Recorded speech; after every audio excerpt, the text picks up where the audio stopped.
It's a very funny, surreal time we live in right now, isn't it?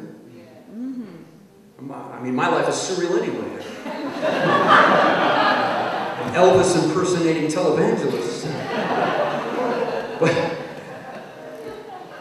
just more so right now, and there's something about it that's so encouraging, and something about it that is sad too. So in the Church of Stop Shopping, of course, we're talking about this. And emailing and phoning as we come off the coast is just, what is this? What is happening here? Shopping on the biggest level, shopping in the billions, that is no longer tenable.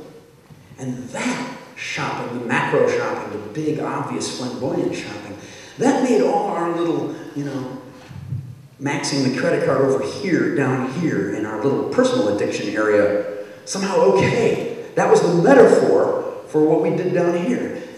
And we were sort of the bottom of the ecosystem that made that possible up there. And now, it's blowing up. It's a house of cards. Change. Not the word. What action would we take? There's no consensus. There's no suggestion. It all comes down to the bailout or Sarah Palin. We know in the Church of Stop Shopping that there's something else beyond the word change. It's out there beyond the silent E at the end of the word change. And when we go out there together, we have the faith that we will, and we're in the action, well then, we won't care what we're called at that point. We won't be advertising. We won't be labeling ourselves. Change might not be the word that people call what we're doing. There may be other words that kind of join us later and describe what we're doing. But while we're out there in the action, well, we just call it, we're just kind of murking it. We call it Changehalleujah. Changehalleujah. Changehalleujah. It's got that kind of organic, it's in the wind, it's fluid. Changehalleujah. Changehalleujah. Changehalleujah. Changehalleujah. Changehalleujah. Yeah. Brother Michael.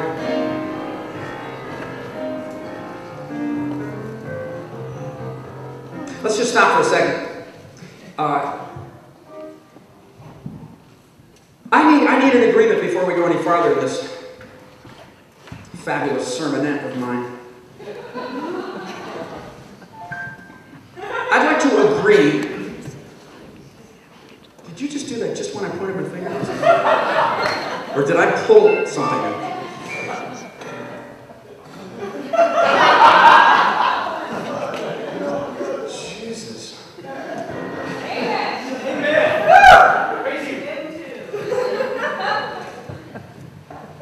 Changing me, brother. So, do we have the need for change? It's a question that we forget to ask sometimes because we think that the answer is so obvious. We walk around thinking that everybody agrees with us. I'm just going to ask that question, and I'm just going to toss a couple things up there. And let's proceed or not proceed, but I think at some point you just have to stop and do something without the music, without the lubrication, without the alleluia. Just stop for a second and just have a kind of a dry hit, okay? I believe, and we believe in the Church of Stop Shopping, that we have the level of emergency that would require that we find the alleluia and Changehalleujah at the risk of our lives, possibly, because we now have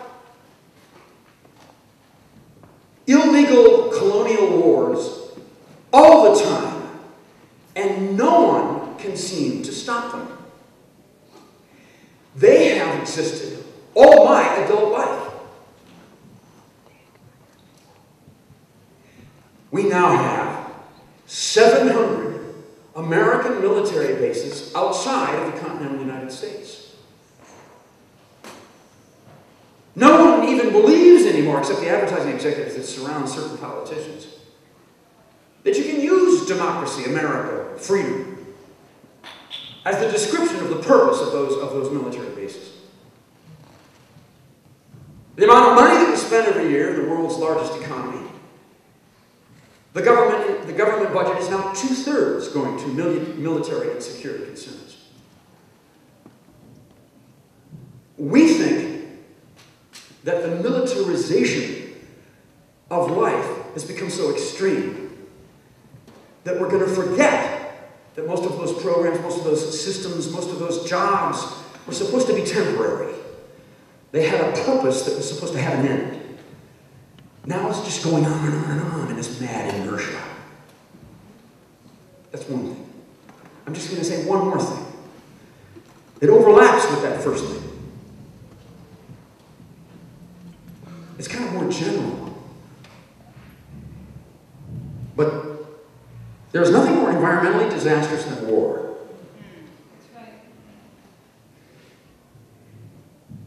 We are now with another one of those mad inertial assaults. We're attacking the life that we're a part of. We're a part of a larger organism, and we're killing that organism. That mother, that father, that brother, that sister. We are actively killing it now.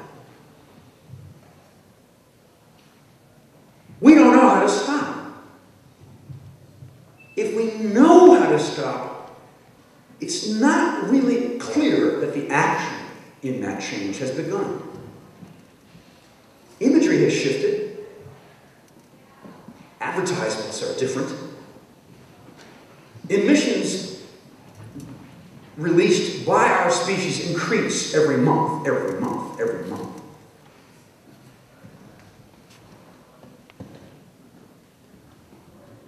Life-alleluia.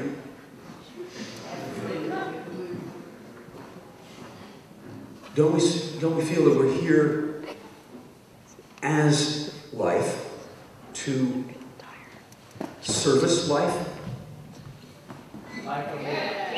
Life-alleluia.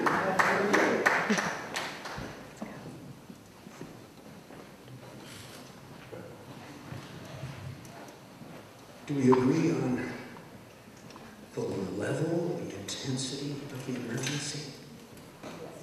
Yes. Do we know that we can't wait for the election? Amen. Somebody give me a change-alleluia here today. Changehalleujah. Change-alleluia. Changehalleujah. Change-alleluia. Changehalleujah. Change-alleluia. One reason that we, in American culture, that we don't seem to know about change, that we seem to be in this slow motion that we don't notice. We think we're sprinting, but we're sprinting in a vat of clear honey. And everybody else is moving at the same rate, and so we don't have any perspective from the outside, and we think we're all normal. Amen. Change-alleluia.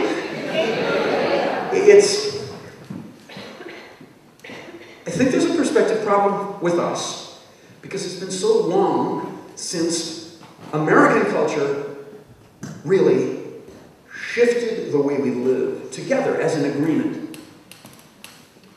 You'd have to go back to the Civil Rights Movement to think of the scale of change that emergency will require. There certainly have been changes, brave changes. Stonewall, Harvey Milk, ACT UP, there have been lots of things that we can talk about. The scale, the level to stop, amen? We haven't known for a long time. We haven't done it all together for a long time in this culture.